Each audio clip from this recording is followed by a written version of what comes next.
Ships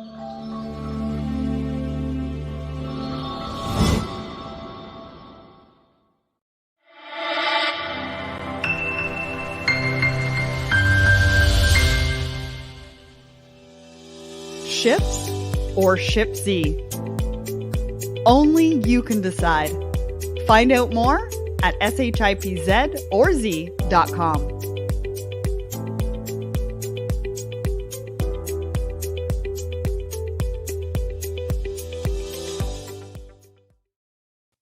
Good morning, everyone, and happy Tuesday. Welcome to this week's Thoughts and Coffee. My name is Sarah Barnes-Humphrey. I am the host and founder of Let's Talk Supply Chain, as well as the CEO of Ships, and I am super excited to be here with you today. We've got a lot to cover, and as usual, we've got some great stories to share with you, some good supply chain topics, and so much more. We've got a very special and surprise guest for you today because, unfortunately, the guest we were supposed to have isn't here yet. And so this is going to be fun, but we're going to have a lot of fun doing it. So let's get into what is happening on Let's Talk Supply Chain this week. So let me just share my screen. So this week's episode, the episode that dropped yesterday, is our Woman in Supply Chain episode. We have one of these episodes on the first Monday of every single month because we want to give a platform to women in our industry. We want to be showcasing their stories, their journeys to success. We also want to be talking about their perspectives, their advice, and so much more. And Isabel does not disappoint. She is a senior director over at the Ford Motor Company in Mexico. And honestly, Isabel, was a pleasure to interview her. Stories are fantastic. Her perspectives are amazing. So don't forget to check that out. It's episode 176, either on Apple, Spotify, Amazon Music, wherever you subscribe to the Let's Talk Supply Chain podcast. I also want to, I know we've been talking about the mini series with Blue Jay Solutions, and just want to show that to you, actually. Sorry. Blue Jay Solutions. And so we've had 4 episodes in the last month about what they are doing over at Blue Jay Solutions. And the last one we released last week called The Ultimate Balancing Act. And it's been an incredible series. So if you missed that, go to podcasts at letstalksupplychain.com. Look under this category filter over here, and you can find the Blue Jays Solutions. And you can check out the full mini series there. We also, I think, are going to be putting the link in the comments as well. We talk about your global impact. We talk about give your business a fresh start. We talk about visibility unchained. And I think you're going to love it. So go and check that out. It's also episodes 168, 170, 173, and 175, wherever you listen to the Let's Talk Supply Chain podcast. All right. The last but not least, I am going to be emceeing this leadership summit in partnership with Four Kites. This is coming up February 16th, and I am talking to amazing heavyweights like HP, Topco, Tyson, Michaels, all about all sorts of topics. So we're talking about agility in supply chain. We're talking about the collaborative supply chain. We're talking about sustainability in the supply chain, end-to-end visibility, and so much more. So if you want to go and check that out, we will have the link in the comments a little bit later. And so you can go and check it out. Well, it looks like my guest did show up today, which I'm very happy about. So JD, just in time, my friend, just in time. How are you doing? Leave it to me, man. It's been an interesting day. It kept saying I couldn't get in and that it didn't have access to my microphone and video. And I was like, what am I doing wrong? So hello, everyone. I apologize.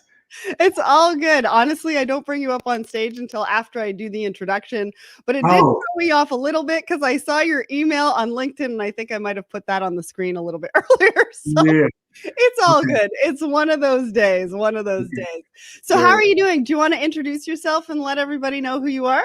Hey guys, my name is JD Redmon. I'm the founder and chief creative officer of Axe EXPD. We're a marketing firm that specializes in the trucking and freight logistics world. Awesome. Awesome. I love that. And super, super happy for you to be here. We're going to talk about this in just a second because you were just part of our newest episode on blended, and we're going to talk about that in a little bit. But first, I want to get to the question of the week. So, the question of the week that I'm asking everybody, and we do this every single Wednesday morning on LinkedIn, Facebook, Instagram, Twitter, is have you had a mentor and how have they helped you? I mean, I don't know about you, but I get this question all the time. Will you be my mentor? How do I find a mentor?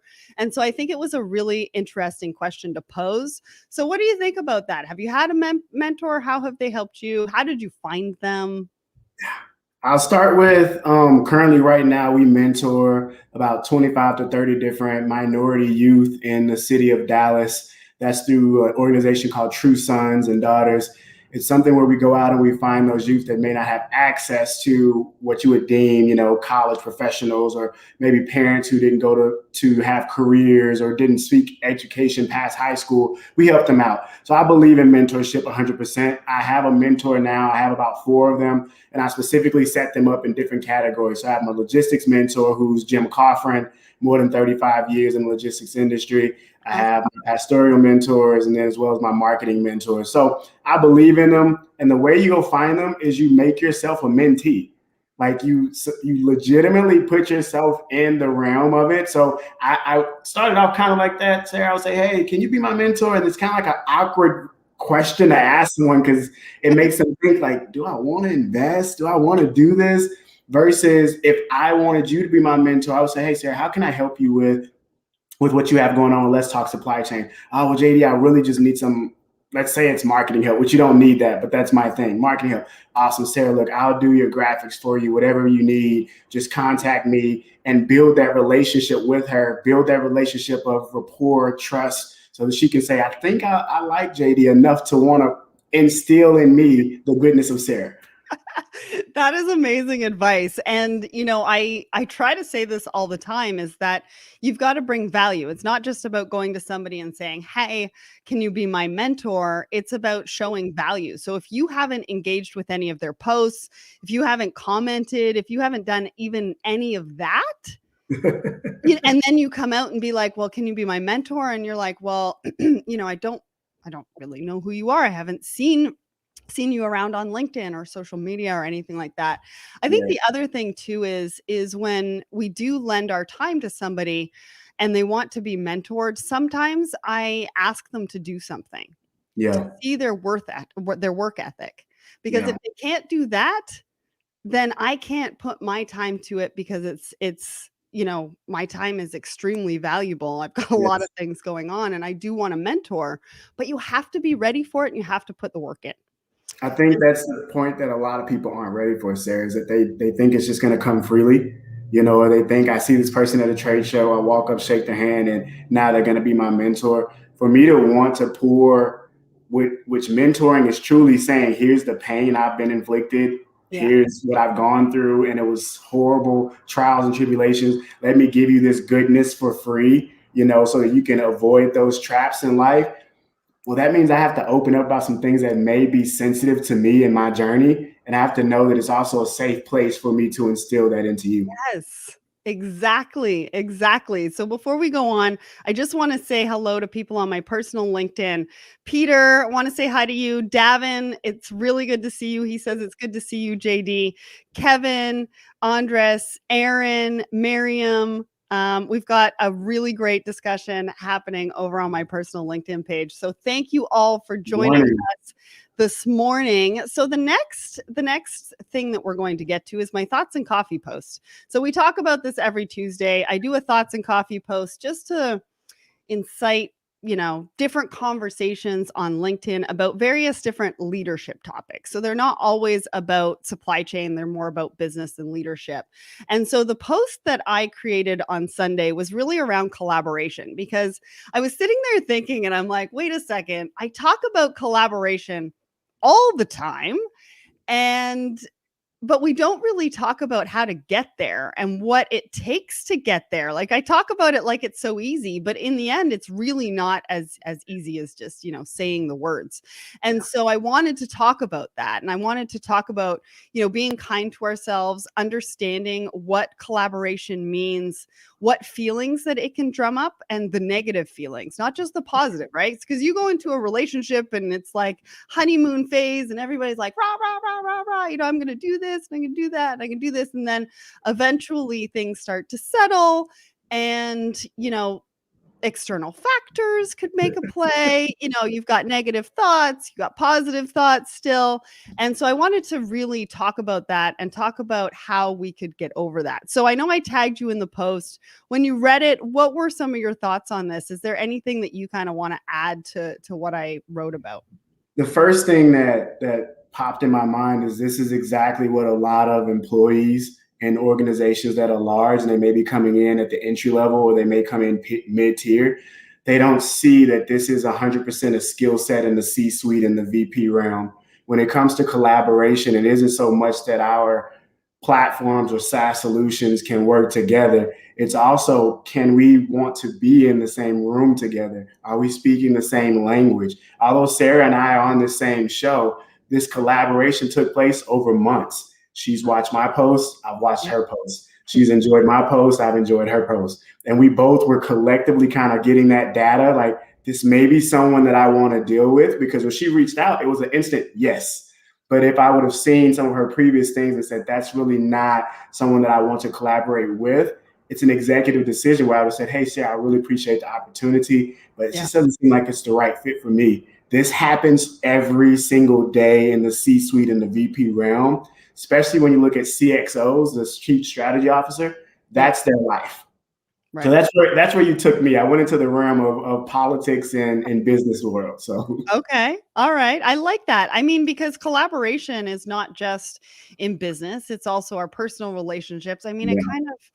And I think 2020 really showed how collaboration can be part of your everyday life, whether it's business, whether it's personal, and how much we do have to work towards it. But that it's a really good way forward. We just have to figure out how it works for everybody. So I like everything that you said there. And that kind of goes back to what we were talking about as mentorship as well, right? You were engaging with me, I was engaging with you. Then there's the right fit. It's not just, I'm going to send you a LinkedIn message, can you my mentor, and we get started. Yes. It takes a while. With the personal side of collaboration, I think 2020 exposed to all of us that some of the relationships that we thought were so meaningful actually weren't as deep or had the depth that we thought. And then it realized that you had to work towards the collaboration and the partnership and the friendship. And that it truly is work. It is something where you need to reach out, and it's a two-way street. One word, Sarah, reciprocity. I wish I could do like the Reading Rainbow thing, reciprocity. It's a two-way street when it comes to collaboration. I love that. I love that. So let's talk a little bit about blended. So we recorded this episode last week. It's Black History Month. We are doing, the next episode is coming out in a couple of weeks about, the Black Lives Matter movement. You were part of that panel. Madison was there. We had Len Lewis, Al, and then we also had Audrey Ross, who is also a regular on this show. And we talked, it's got to be like an hour and a half. And I feel like it was an hour and a half of amazingness. The impact I think that we're going to be able to bring to the community from this discussion is huge. So tell me, what did you think? What did you think about the experience? What do you think people are going to walk away from this episode with? And maybe also talk a little bit about Black History Month, and what's happening in Black History Month, and what's important, and what should everybody know? So I think we all need to kind of give a round of applause, not just because this is her show, but let's speak facts. A white woman hosted a conversation about Black issues. This typically has never happened prior to where we are in race relations in 2018 to 2020. And that's a very big deal that Sarah brought together a mixed group, not only of African Americans, but we had Caucasians, females, males together to discuss something that's taking place all throughout our lives, personally and professionally. So Sarah, I do thank you for that. That isn't like a plug, like, oh, I'm on the show, let me give, no, like I recognize that. I recognize it in Shelly Simpson. I recognize it in Brad Jacobs. I recognize it in Tyler Robertson. I recognize it in Brian Felco at Jetco. These are people that are Caucasians that are facilitating tough conversations purposefully.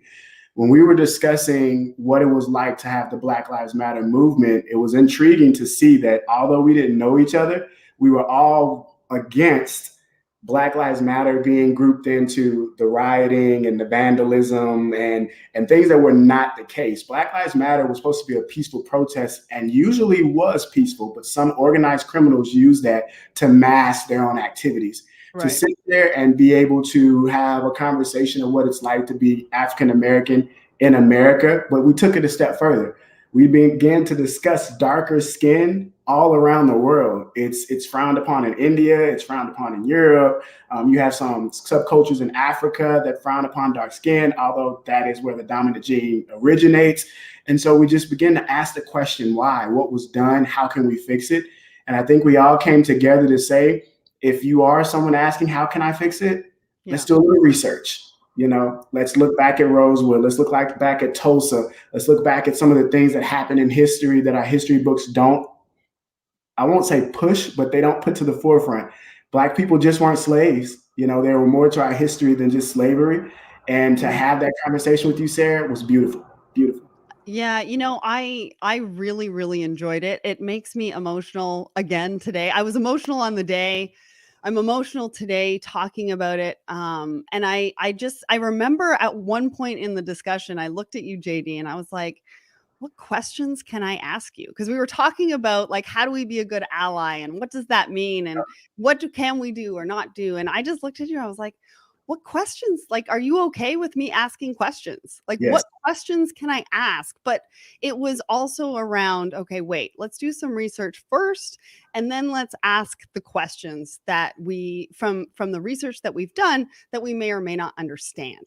Right. Yes. And so I think the depth of the conversation, and it went in all sorts of different directions, right? Because we talked about it, as being not just a movement, but also now, an organization that has T-shirts and the commercialization of it and that kind of stuff. So we really dug deep into some parts of the conversation that, we haven't really talked about before as a community. And so I'm excited for people to hear it anyways. And listen to it.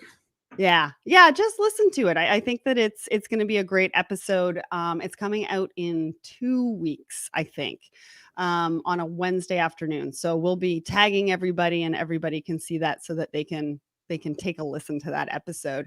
And I'm super excited for Black History Month. I'm also excited that we were able to do this episode and bring it to light within this month.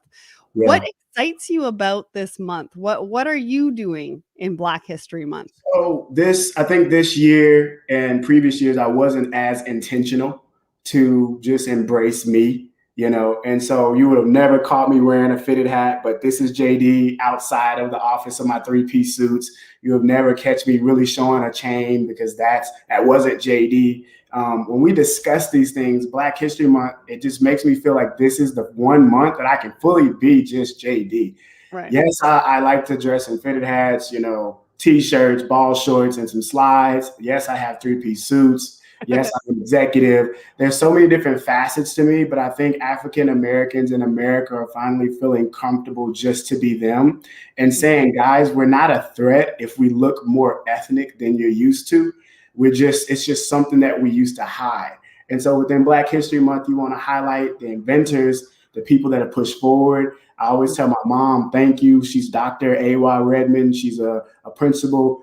She's making history moves, and we're doing these things so that kids one day can look up to Kamala, can look up to Barack and say, man, it can happen. I used to have people say, JD, you're going to be president one day. The way you act, you're going to be president. And I would sit there like, what? And then during my, as I'm coming out of high school, going into college, I'm sitting there looking at President Obama, and it's embodied in front of me. And whether you agree with the Dem or the Republican, understand where we're coming from as a subgroup, that this was never fathomable in our reach, so we're celebrating this and we're excited to celebrate and bring it to the forefront. But also, Sarah, we're happy to see more companies embracing Black History Month. I've seen more leaders say this month, I'm going to support my African American and brown employees like I've never had before. And that, talk about tearing up how we did in the last episode, that will bring tears to my eyes. So yeah, I just got goosebumps just from you just saying that. So, it's great to see. And, I think there's so much that we can just do and even start by having a conversation, have conversations, talk about it, promote it, quotes from different people and really just get behind the movement. But it's also not just about a month. Right. I think we need to think about it in general. And I think that, whatever we do start and whatever we do this month needs to work its way into our lives. Yeah. So thinking about that as we move through this month and we go into the rest of 2021. All right. So we're going to get to our supply chain topics. We've got 9 minutes. So I don't think we're going to get to everything. But so the first one is really around the congestion in LA and Long Beach ports. I don't know if you've seen this, JD. I don't know if I think you're mostly on the trucking side, not necessarily on the international side, but this is a huge, huge deal. I mean, and this map, so you can see this map. Those are all vessels that are sitting out in the water in Los Angeles and Long Beach. And this isn't even a current map. I think the map that I saw yesterday was even more cluttered. And so this is becoming a huge problem. I think 700 people at the port have COVID. 1,800 workers are affected and not going to work because they're either waiting test results or they're quarantining. This is a huge, huge problem. There's a lot of product on those vessels worth a lot of money. And so I think they're lobbying the government to get vaccines to the ports as soon as possible. I mean, I don't know what you think about this, but this is just a nightmare. I think this started long before COVID, and I'm going to be that person that fights for trade workers. We began to push our younger youth, go get a degree, go get a degree, go get a degree. You don't need to be a trade worker. Trade workers are frowned upon. But at the end of the day, we need trade workers and their most important asset in our country. That's where it started. When we hit COVID and we realized that we don't have enough trade workers out there on the port, well, now what happened is we're dealing with the bullwhip effect. So you're seeing COVID take them out just because COVID has been rapidly spreading throughout California and throughout the entire nation and world. But now we're dealing with the bullwhip effect of we were ordering. We depleted supplies. Manufacturers kind of went low last year in June, July. They got back up. If you're not familiar with supply chain, when you order in June, July, you're typically not going to get your stuff until November, December. It takes about 3 months to 6 months, depending on where it's coming from. We're in the heart of a bullwhip effect, people. And so the only way we can come out of this is by coming together. So yes, I've been watching this. Yes, it is on my radar, because right now what we have to think about is if that ship does not drop off on time, it is now late going back to receive more goods. So what are we going to do? Not in the first, second, and third quarter of 2021, but now we're looking at a bullwhip a year away due to these ships sitting in the port right now. Absolutely. I mean, we're looking at Christmas 2021. We are sitting in February 2021 talking about potential issues that are going to creep up in December 2021. And I don't think most people, I mean, a lot of people in this audience come from supply chain, so they probably have an idea, but I don't think most people really understand the effect of what is going on right now and what this actually means to our economy. Everybody keeps asking me, when is this going to stabilize? And I'm like, well, my crystal ball. But no, seriously, guys, with Chinese New Year, and, everything that's happening right now, some people are saying April, May.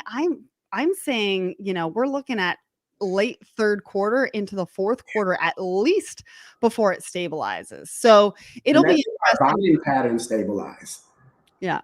If the buying patterns don't stabilize, then we're screwed right now. And you have to think about the inflections. So that's what has me nervous, Sarah, is that I can see it being third quarter, fourth quarter. But then I also realize that if the pandemic creeps right back up, here we go again with the buying. And it's crazy. Crazy times, crazy. All right. Second article. I thought this was right up your alley, JD.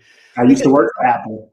Well, and I know you're in marketing, and I know there's a lot of people talking, about WhatsApp and the data that's being collected. And do we get off WhatsApp? Do we go into Signal?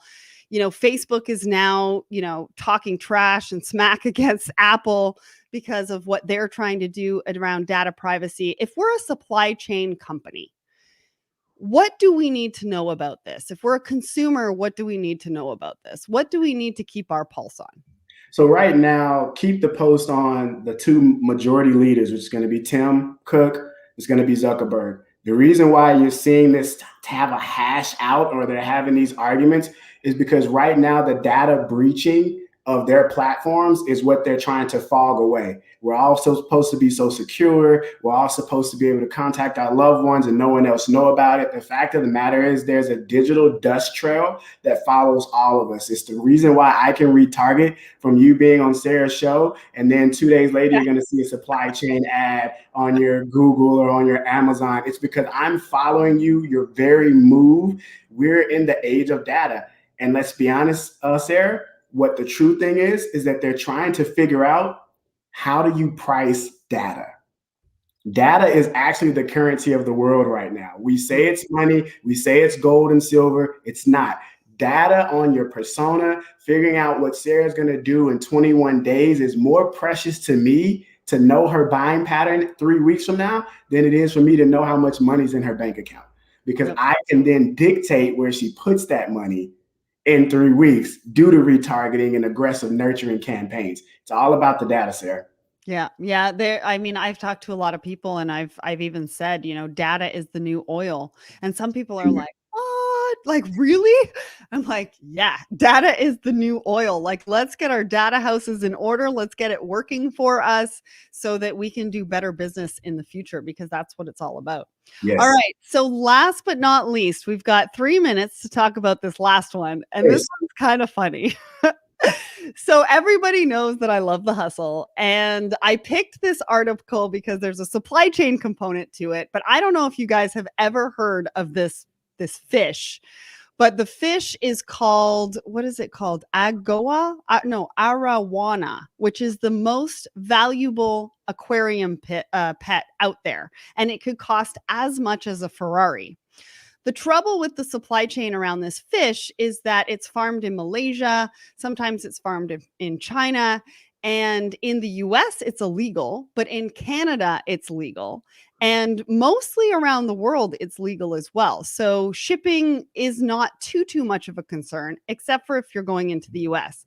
And so they talk about the supply chain. I don't know if you read this, JD, but it goes from farm to distributor. But because it's illegal in the US, there's secretive communication, and hide these fish in plastic bags full of water in ceramic pots and then ship it by DHL. Oh my goodness. We were discussing it a little bit last night with my buddy.